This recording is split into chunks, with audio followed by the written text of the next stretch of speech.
السلام عليكم، بخير وخوشي بميدن وهداري وبجداري من هجا بآرامي وعاشتي وسلامتي من إن شاء الله. جارك ديجي دي برنامج خونادا أزلهم بروما دبيجم بخير وخوشي بمينن بآرامي وبسلامتي وبعاشتي من إن شاء الله. وهداري هجا جارك ديجي دي برنامج شيروا خونادا ألهم بروما بله. خوني خوش شوي خوش خوا خوش تبيا وبي مجارة ما إيرو يكمي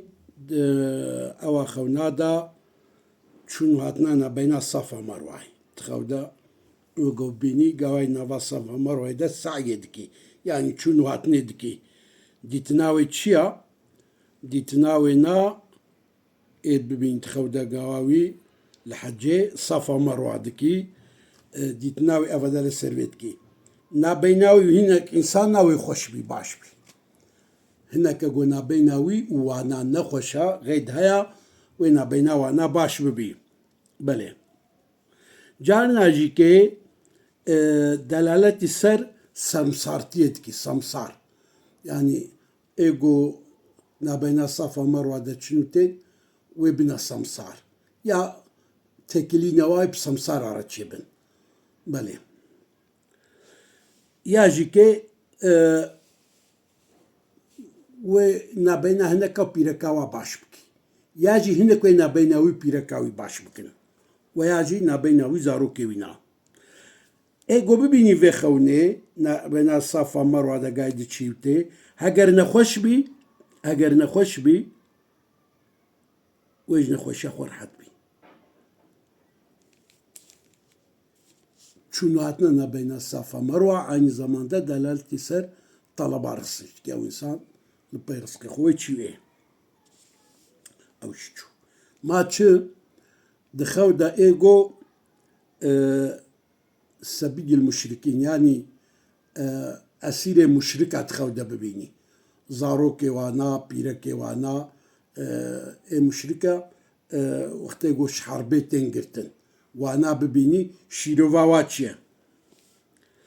شيروفاوا أفا وعبيوي در كفن درفا بله و إخبار نجيرا ورن تشنقو نزاني و أقاداري نجيرا ورن جارنا جيكي ديتنا سبيا يعني وازاروكي مشركا قد حربي دا بيركي وهاتنا قرتن دلالة كسر بلاء ونخوشيه وسر قحريه بس ايجو ببيني سبيه مسلمانة دس مشركة دا يعني زاروك مسلمانة بيركي ودس مشركة دا معنا وانا تخودا ببيني او تشيا او دلالة كسر فيدتك وفيدك لبي وريدستيوينا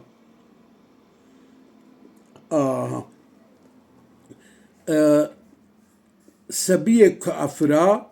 كافرة دخودا إنسان ببيني يكي مسلمان سبي يعني زاروكو بيرك كافرة ببيني دخودا أو تشيا دلالة سار أو كافرتك وكافر زعيبونا وحالي وارا وشواجك هاتيه قهرتن تبلي هفدبويا أو تشو ما تشي دخودا قدار نجا صالي ببيني تخودا صال ببيني دم صالي ببيني كاشيروفاوي تشيا ديتنا صالي وقرا صالي دخودا دلالة سر كمايتكي سر غلايتكي دلالة سر كو إنسان ويكويشك وشبهناجي الدين ده ويكويشك وشبه الدين ودلالة سر ويتكي قوي بكفي زحمتنا وتحديد النور سر هناك جهالو بجنات بنا والله ايجو صالي ببيني او انسان ايجو دخودا صالي ببيني وعالمنا زيارة بكي جيتنا صالي دخودا دلالة سر قهرتنا روشاوي جدكي دلالة سر قوي دوي صالي دفتنا جيتشي ببيه ايجو ببيني قواوي يعني انسان حمود صالة كدنا او دلالة تشيا او دلالة سر وخير تشي ببي ان شاء الله.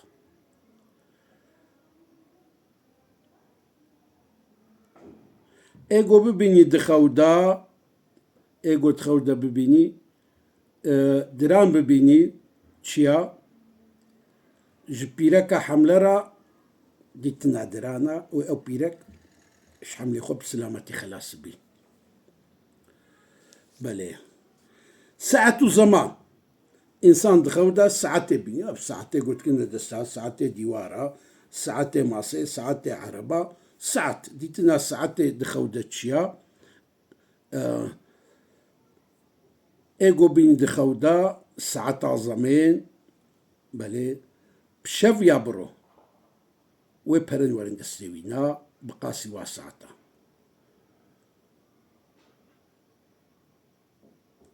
ديتنا ساعتا دخودا عن زمان ده دلالة سر قبول كرنا دعاجي تكره مثلا إنسان رجاء إني ساعات تخودا ببيني معناه وتشيا ودعاء قبول بله وإيجو ده ساعتا ذكر دا تخودا ببيني ساعتك معين ده ذكر دكي زانيت كي جان ساعتي ده أو تشيا أو جي دلالتي سار قواج سروي إنساني حالوي خراب سرابي بله أو جي شوماتش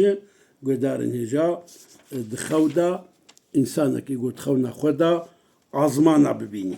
ديتنا عظمانا تشيا أفحبكي دوف دريجة قال لك زين هاتشكين دك جوار بيجم ماي و صحيفة ده صحيفة جدو سي صحيفة ما ظن هنا سي روجا أنجخ شيروفا ديتنا عظمانا خلاص من ايجو تخودا عظمانا ببيني يا تشتك ببيني جوج عظمانا تخواري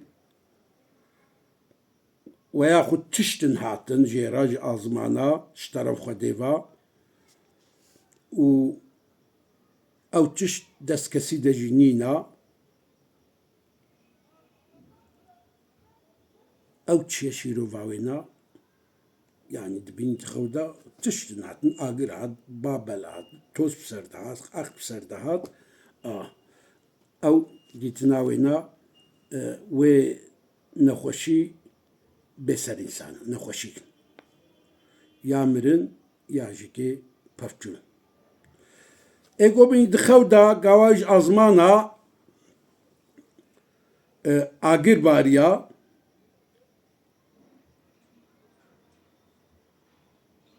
شيروفاوي تشيا شيروفاوينا وغلب سر إنسان نتبه بله و بهاتي تشي ببي ايجو بين دخودا قواوي تشتم سر بندراوي دهات جي أزمانا و أو تشت هناك يعني زاد وياخد تشيري وياخد عارض رازدار شوطاندن يشيروفاوي تشيا ياجي كدي دخودا كله يارقك تقولو ديتن شيروفاوي أوا و رزقي بزحمتي بي رزقي مالي قلت دسي بزحمتي بي بله قدار نجا